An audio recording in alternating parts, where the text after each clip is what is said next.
Hey, it's Bilal, and this is Deep Sea, a podcast about seeing the world more deeply.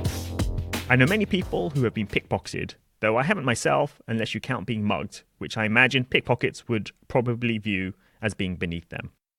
So on today's podcast, I discuss the dark art of pickpocketing. There's a chap called Bob Arno, also known as a pickpocket king, who knows a lot about this. I can let you imagine how he learnt this skill, but he now works for law enforcement agencies. I read up on his work and learned how pickpockets operate, how to avoid them, and what precautions to take. So I thought I'd share my findings with you. Now, the first thing to know is that the police don't have the resources to chase pickpockets, so prevention is everything. In terms of location, the most advanced pickpockets work in packs, targeting lucrative locations like Las Vegas or events like Ascot or the Monaco Grand Prix. More generally, pickpockets target tourists and try to assess how wealthy they are. They often look at the victim's shoes. In terms of how they operate, pickpockets often work in packs. You have the blocker, who boxes in a victim and distracts them, while the cannon does the actual stealing, and then passes what's been stolen to the shade, who takes it and hides it out of sight. The basic technique they use is diversion. The classic is for the pickpocket to bump into the victim when the train lurches. The best way to avoid being a victim is to become a pickpocket spotter. The way to do this is to remember a few things. Most acts happen at doors, whether on trains or at entrances and exits to busy buildings.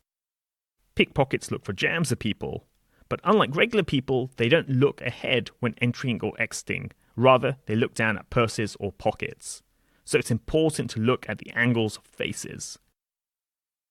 They also hover in hotel, airport, and train station lobbies. They'll look serious, and every now and then they turn to see if the law is nearby. At airports, they linger in arrivals rather than departures. At shop counters, watch out for shoulder surfers. They stand diagonally behind you as you enter your PIN number. And of course, don't leave your phone on the table in cafes. Finally, you need to have a backup plan if things go wrong and you become a victim.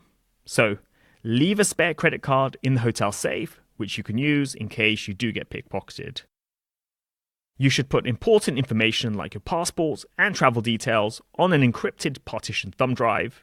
Again, leave it in the hotel safe so you can access it in case you lose your real passport. Hopefully, this advice will help you avoid a nasty experience while on holiday. Thanks for listening. Please tell a friend about the podcast. Leave a rating on iTunes, Overcast, Spotify, or wherever you go for your podcasts. You can follow me on Twitter. My handle is @BilalHafiz123. That's @BilalHafiz123. You can also follow me on Facebook, LinkedIn, or my blog, bilalhafiz.com. For my research work, you can go to macrohive.com. I'll be back soon, so tune in then.